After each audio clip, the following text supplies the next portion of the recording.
అలాగే నేను 22లో ఇక్కడికి హైదరాబాద్ వచ్చేసాను సార్. వచ్చి నేను మా ఇన్స్టిట్యూట్ వచ్చేది నాది 3వ ఇన్స్టిట్యూట్ 4వ ఇన్స్టిట్యూట్ సార్. ఫస్ట్ ఇన్స్టిట్యూట్ అయితే కాదు. ఎక్కడ ఉన్నావు అంటే ఎటుపోయినావు? నేను వేరే సార్ అంటే ఒక 2 years ఉన్నావా? ఇప్పుడు ఇక్కడికి రాకుండా ఒక 1 year? 1 year sir. 1 year before institute కి ముందు 1 year. 1 year ఏమేం చేసావు? 1 year నేను ఫస్ట్ జాయినింగ్ పైథాన్ ఒక దగ్గర జాయిన్ అయ్యాను సార్. ఓకే. జాయిన్ అయితే అక్కడ ఎలాగంటే ఫస్ట్ అంటే హైదరాబాద్ వచ్చి డైరెక్ట్ గా ఐటీ జాబ్ కోసమే ఆలోచించావు? దానికోసం వచ్చేది ప్లాన్ అయితే ఐటీఏ సాఫ్ట్వేర్ గోలే. Very good. అలాగైతే జాయిన్ అయ్యా. ఆ ఇన్స్టిట్యూట్ లో ఏం జరిగిందంటే ఫస్ట్ ఫీజు ఒకటి చెప్పారు సార్. తర్వాత ఒక ఫీజు అయింది. తర్వాత నాకంటే వాళ్ళు చెప్పినది నాకు వే అనేది నచ్చలేదు. నాకు ఒక మనోభావాలు దెబ్బతిని నేను ఇన్స్టిట్యూట్ మానేసారు. ఫీజు కూడా కట్టేశారు సార్. తర్వాత మళ్ళీ వాళ్ళు ఇంకొంచెం కట్టి అని ఇంక్రీజ్ చేశారు సార్. అయితే నేను అది మానేసా సార్. డిస్టర్బ్. ఎన్ని నెలలు వెళ్ళావు ఇన్స్టిట్యూట్? ఎన్ని నెలలు సార్? వెళ్ళింది ఒక 20 days వెళ్ళా సార్.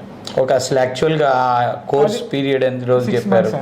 6 months. అది కూడా ప్లేస్మెంట్ ప్రోగ్రామా? ప్లేస్మెంట్ ప్రోగ్రామే సార్. ప్రోగ్రామే. అక్కడ ఉండే వే నచ్చలేదు నాకు. అక్కడ అంతా కమ్యూనికేట్ కాలేకపోయాయి సార్ వాళ్ళతో. అమీర్పేటలోనే? అమీర్పేటే సార్. ఇన్స్టిట్యూట్ పేరు వద్దులే కానీ. తర్వాత మళ్ళీ అక్కడ ఇంకా సాఫ్ట్వేర్ జాబ్ మన వల్ల కాదులే. అంటే అక్కడ నీకు సబ్జెక్ట్ ఏమన్నా అర్థం కాలేదా? సబ్జెక్ట్ అనేది ఇంకా సబ్జెక్ట్ వాళ్ళు చెప్పే వే నచ్చలేదు. ఒక కంటెంట్ ఏంటంటే మనం ఒక రోజు హాలిడే పెట్టామనుకో సార్, ఆ కంటెంట్ మనం రీచ్ కాలేకపోతాం. Okay. High end content reach అక్కడ కూడా full time programme? Full time కదా సార్. ఎన్ని గంటలు? మార్నింగ్ 1/2 ఉంటుంది, ఈవినింగ్ ఒక 1/2 hour సార్. ఓకే. అంతే. అది ఏంటంటే ఎలా వెళ్ళాం వచ్చామని. మంచిదే కదా. పొద్దున్న అర్ధగంట క్లాస్ వినాలి, హైదరాబాద్ లో ట్యాంక్ బండ్ శిల్పారామం తిరగొచ్చు, మళ్ళీ సాయంత్రం అర్ధగంట ఊర్లో ఎవరన్నా అడిగితే కోర్స్ చేస్తున్నా ఆ టైప్ లో. అలా అది ఫస్ట్ వాళ్ళు డేటాబేస్ గురించి చెప్పారు.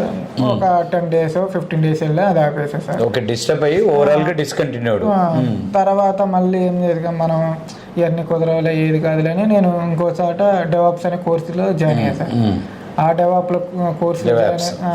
కోర్సులో జాయిన్ అయితే అక్కడ కూడా వెళ్తున్నా, నేను సరిగ్గా వెళ్ళకపోవటం, నాకు అక్కడ ఇంట్రెస్ట్ లేకపోవటం, అని చెప్పే సబ్జెక్ట్ అర్థం కాకపోవటం, కొద్దిగా కోడింగ్ నాలెడ్జ్ లేకపోవటం వల్ల, అంటే బేసిక్ చెప్పకుండా అడ్వాన్స్కి వెళ్ళిపోతున్నారు సార్ వాళ్ళు.